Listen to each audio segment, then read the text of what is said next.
go.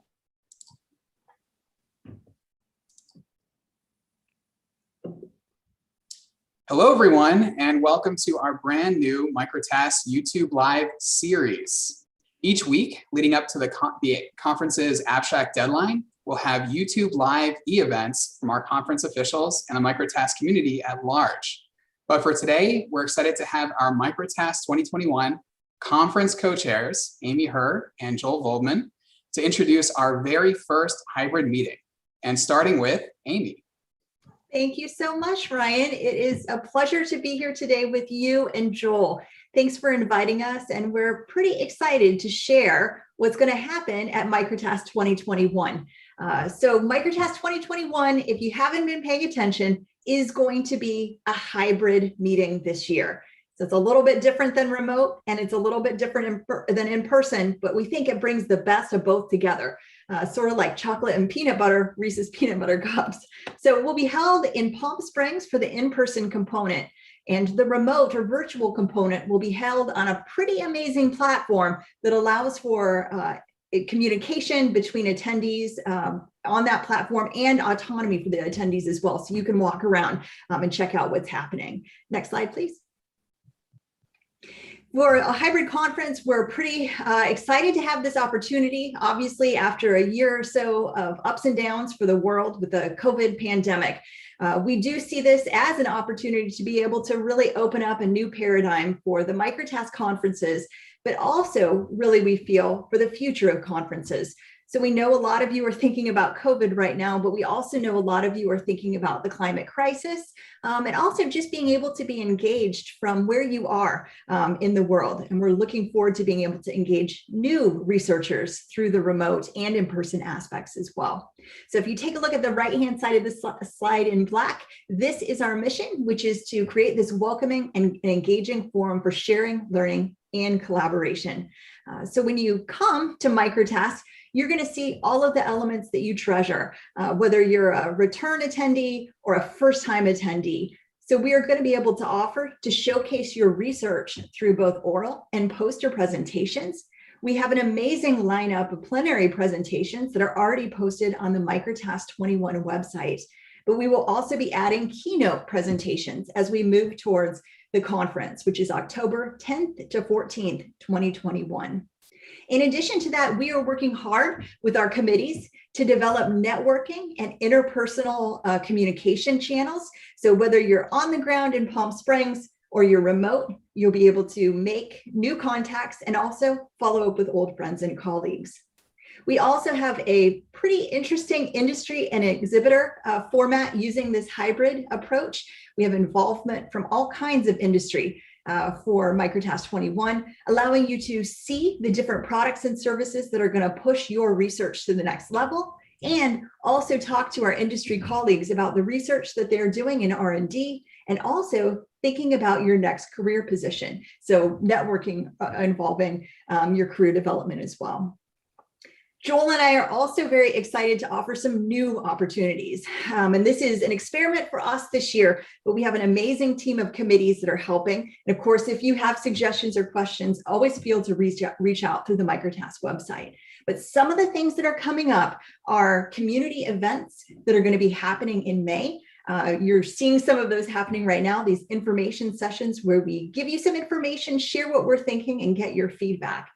In addition to that, after the abstract deadline, for all registered attendees, we have a pretty amazing series of behind the scenes discussions that are going to take place, fully virtual. So you really get a chance to hear, especially from researchers who are pushing the envelope in terms of making impact through their microfluidic research in the field, commercially, and also in the clinic. In addition to that, we have an engagement and outreach for new participants, and we have recruiting opportunities for both participants and companies. So kind of going back to that career development. All of this is in a new hybrid format, which brings remote together with in-person. Next slide. The hybrid conference, a little bit more specific here. For the in-person participant, we've decided to do this in obviously a safe but rewarding way. So you're going to see some of the things that you love about µTAS in person, but you're also going to see some changes to be able to accommodate and engage our remote attendees, and also, of course, do it all in a COVID safe way. So clearly we are working with the conference management and also the conference center to make sure that this is COVID safe as possible. If you are a remote participant or a presenter, we are working hard to give you the opportunity for full featured engagement. So this is really thinking about how you're sharing your work, but also how you're hearing about what others are thinking about your work and connecting with the broader community through networking and discussion, trying to help you find those new collaborations or next career opportunities. And then for everyone, again, whether you're on the ground with us in Palm Springs or you're dialing in remotely from the safety of your home, everyone will be able to participate and present in both oral and poster sessions. And we're designing an experience that will give a really rich and robust interaction between remote attendees, between in-person attendees, and then between remote and in-person. Joel, I'm going to hand it over to you. Hi, everybody. And I'm so excited to be doing this along with Amy. I wanted to give a little bit for those who are able to travel in person and participate and present where this conference is and the environment around it. So the in-person component will take place in Palm Springs, which is in the southwest part of the United States. And we have a short little video that I'm going to switch to that sort of gives your highlights some of the activities that you can participate in over there.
Wow, I do love that video.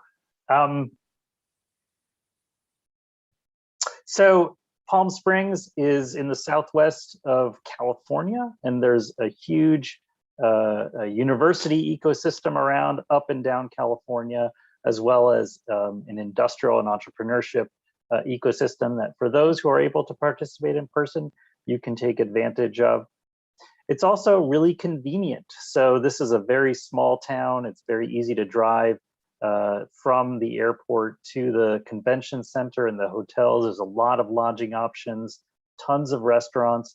And this is a town that is, their whole livelihood comes from tourism. So you can be assured that the convention center and the town and the state and the United States government are working hard to make sure that we'll have absolutely safe COVID protocols. We don't know exactly what those will be because as everyone's aware, things are changing now between the end of April and the beginning of October, but we will communicate and update those as they come. This is in sort of a desert environment. It's going to be warm. It's just, the geography is absolutely spectacular.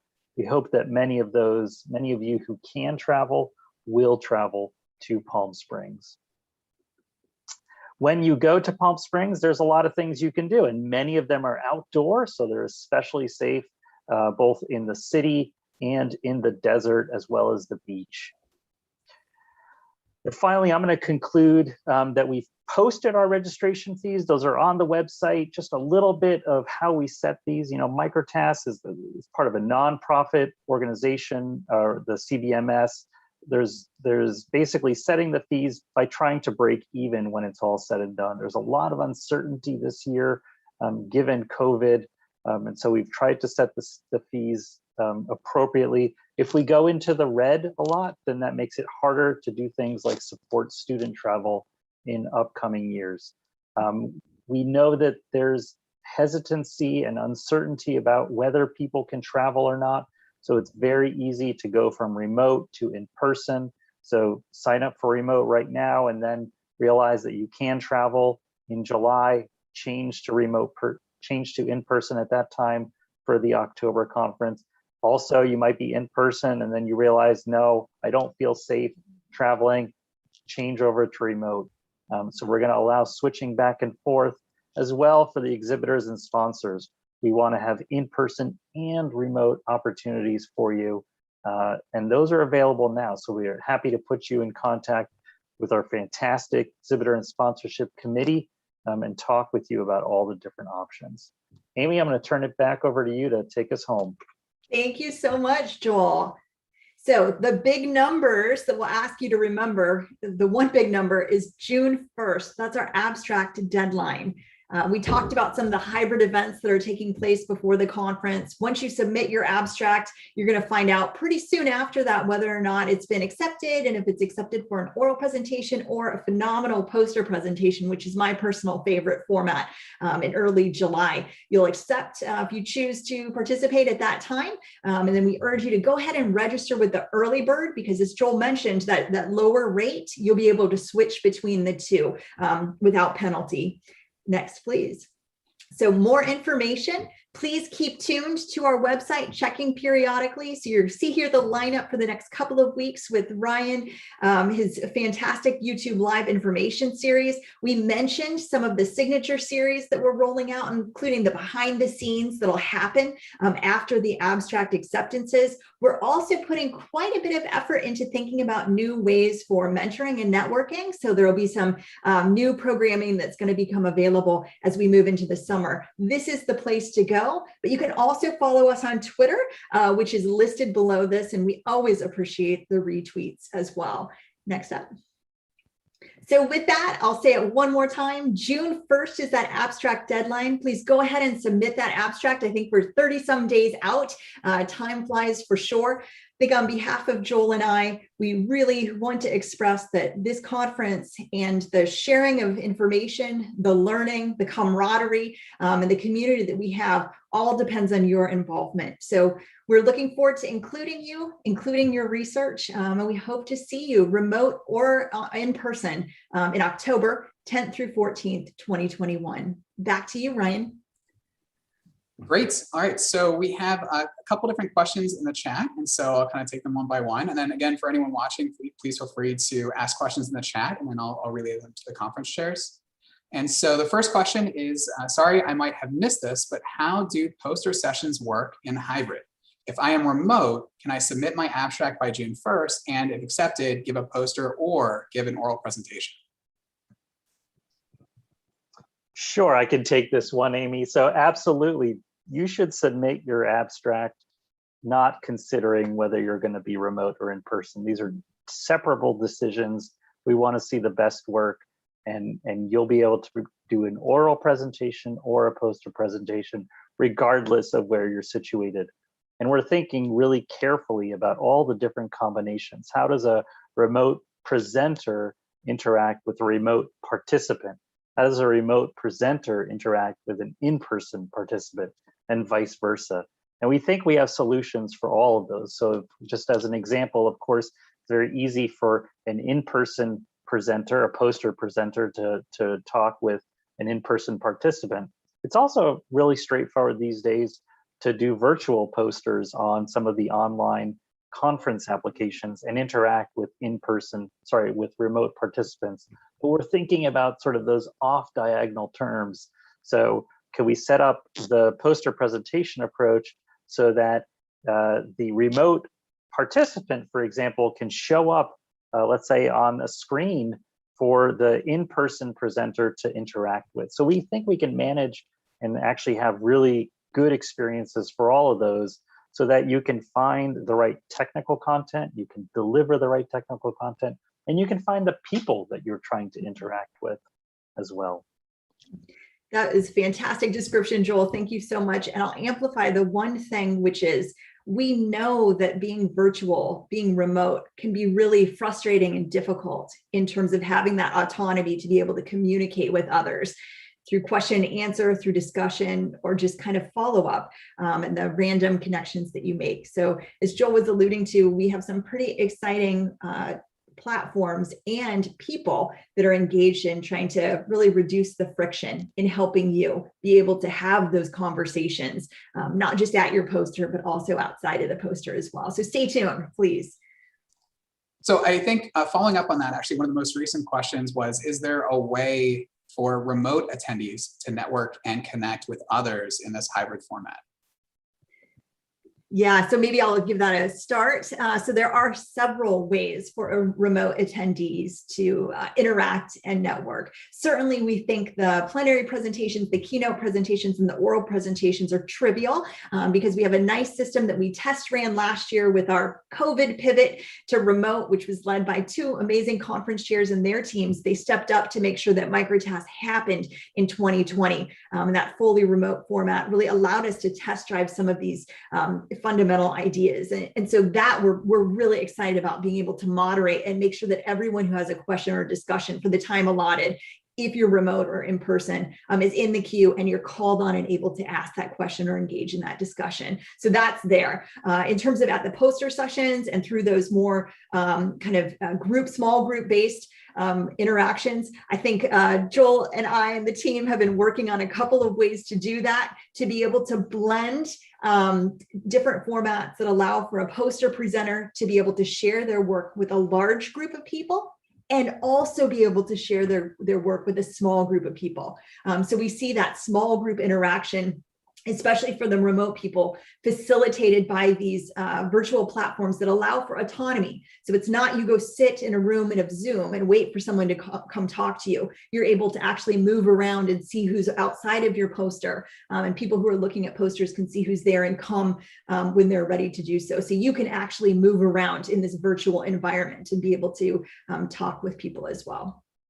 In addition to that, we think that the period before the conference is also really important. So we mentioned, for example, I think this is a great way to get the conversation going with the YouTube Live and what we're doing right now with your questions and discussion points. But also when we want to talk about something technical and we want to talk about the future of µTAS and we want to talk about what you're thinking about, not just in a Q&A, but also a vibrant discussion with a lot of back and forth. This summer and fall, we'll be offering these behind the scenes discussions.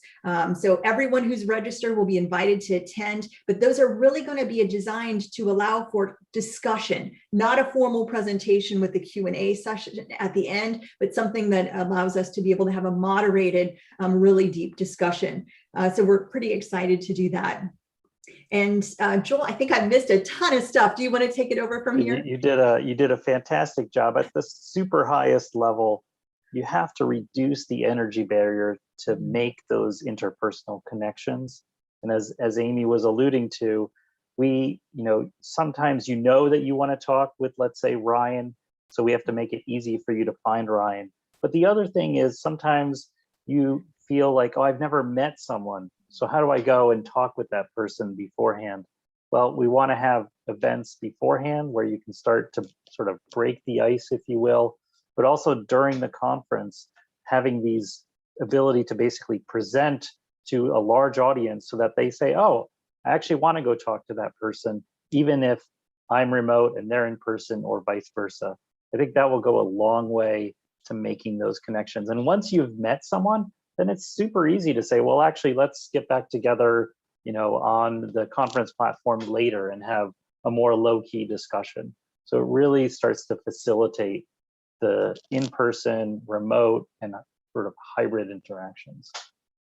And this is really, thank you, Joel. This is really why many of us volunteer to serve in a capacity like a conference chairperson or a chairperson of a different committee or on the committees, because we really are committed to helping grow and strengthen our community so that the best research can happen and people can really figure out how their work and their lives, quite honestly, can make a difference. So please be assured that we're really committed to this. This is why we're taking this time out through this volunteer service from our own lives. And we're excited to move forward with this at µTAS 2021 with your help, of course.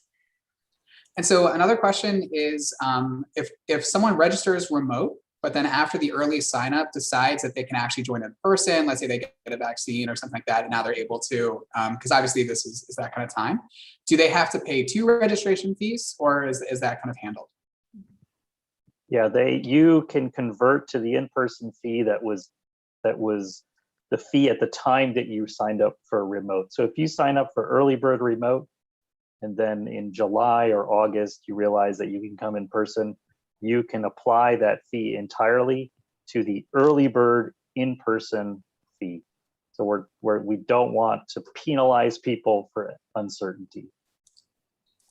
Yeah, our overall goal in all of this, I think there's a theme here. It's flexibility as much as we can while keeping our nonprofit not going into debt. So anywhere we can offer flexibility and ensure for the future of µTAS and conferences to come, that is one thing we're doing. Reduce the friction, reduce the activation energy, whatever we can. Please be assured we are working to make it happen. It won't be perfect, but we are trying.